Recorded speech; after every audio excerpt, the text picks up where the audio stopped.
The silent killer atau yang lebih umum dikenal dengan hipertensi adalah salah satu penyakit yang berbahaya dan seringkali tidak menimbulkan gejala. Hipertensi ini tak jarang membuat orang-orang menjadi khawatir hanya dengan mendengarnya.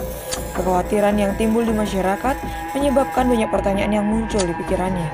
Apa hipertensi? Apakah hipertensi penyakit menurun? Apa penyebabnya? Apa gejalanya? Obat apa saja yang digunakan? Bagaimana tata cara penggunaannya?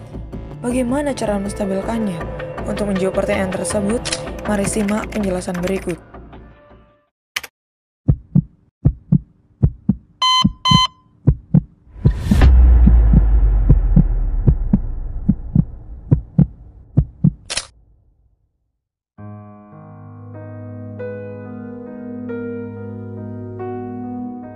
Hipertensi bagaikan pembunuh sunyi dalam aliran darah. Ia mengikis kesehatan secara bertahun-tahun. Tekanan darahnya yang tinggi menjadi beban tersembunyi. Dalam keheningan terletak bahaya dan solusi. Lalu bagaimana solusinya?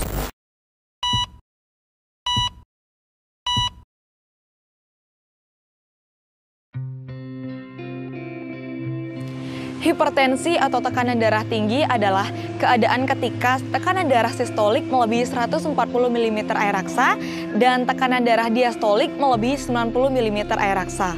Hipertensi atau tekanan darah tinggi juga dikenal dengan penyakit the silent killer karena seringkali tidak menimbulkan gejala. Menurut WHO, 12,8 miliar orang dewasa yang berusia 30 sampai dengan 79 tahun menderita hipertensi. 2/3 dari mereka hidup di negara yang berpenghasilan rendah dengan 32,3% dari mereka tidak patuh meminum obat hipertensi dan 13,3% dari mereka tidak meminum obat.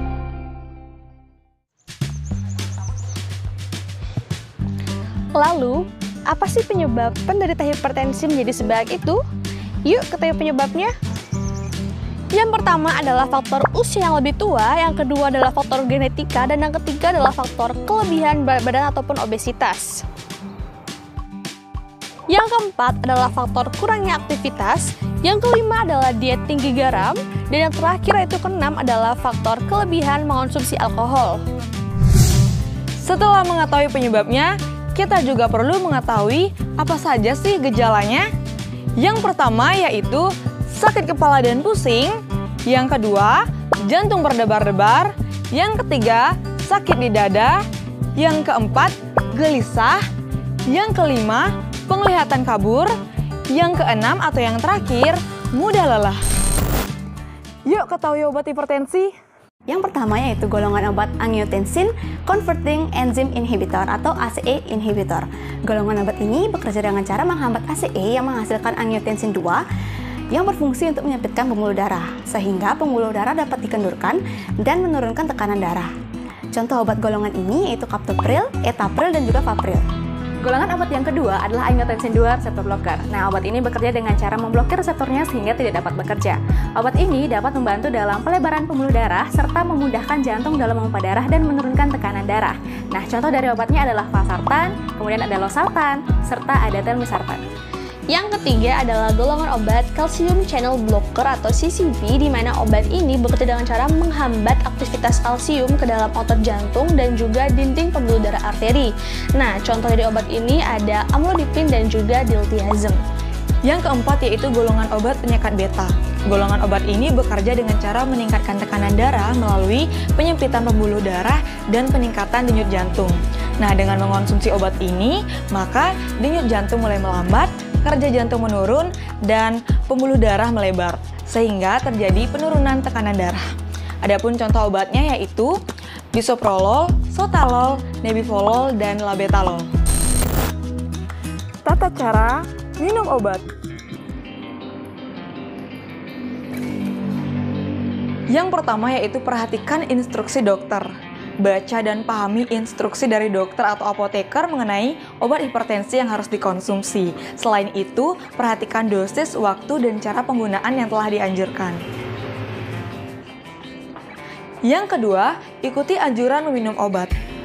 Perhatikan obat harus diminum sebelum, sesudah, atau saat makan, karena beberapa obat harus diminum bersamaan pada saat makan, dan beberapa obat lainnya harus diminum dengan perut keadaannya kosong.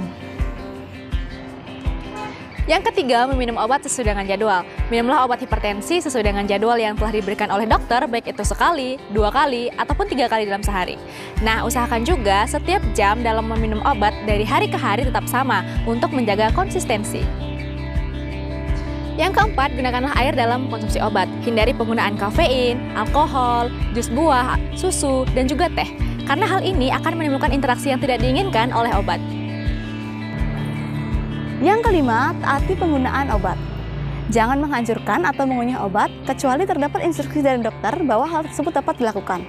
Karena beberapa obat hipertensi dirancang untuk dilepaskan secara bertahap di dalam tubuh, sehingga menghancurkan obat dapat mempengaruhi dari cara kerja obat.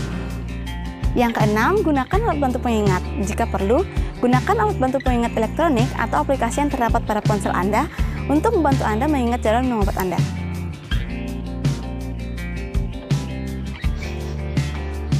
Yang ketujuh, waspada akan efek samping.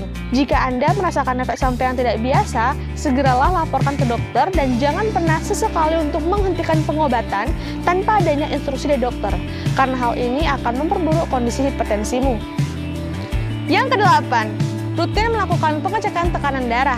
Lakukan pengecekan tekanan darah secara rutin dan catat hasilnya, karena hal ini akan membantu Anda untuk mengetahui apakah obat tersebut sudah bekerja dengan baik atau tidak, dan memudahkan dokter untuk membuat rencana selanjutnya.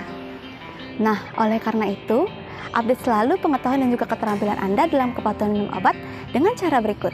Yang pertama, yaitu libatkan keluarga dalam proses pengobatan hipertensi. Yang kedua, yaitu update selalu pengetahuan mengenai penyakit dan juga obat kepada tenaga medis. Yang ketiga, persiapkan segala sesuatu yang mungkin dapat mengganggu jadwal minum obat Anda, seperti saat bepergian atau saat memiliki jadwal yang padat.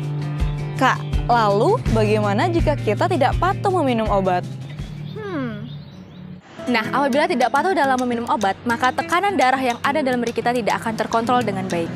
Hal ini diikuti oleh data dari WHO yang menyatakan bahwasanya 50-70% penderita hipertensi yang tidak meminum obat dengan baik akan berpengaruh pada komplikasi di jantung serta peningkatan biaya rawat inap. Kendalikan hipertensimu Sebelum hipertensi mengendalikanmu. Ingat, selalu obatmu. Nikmati hidup sehatmu. Yuk segera hidup sehat.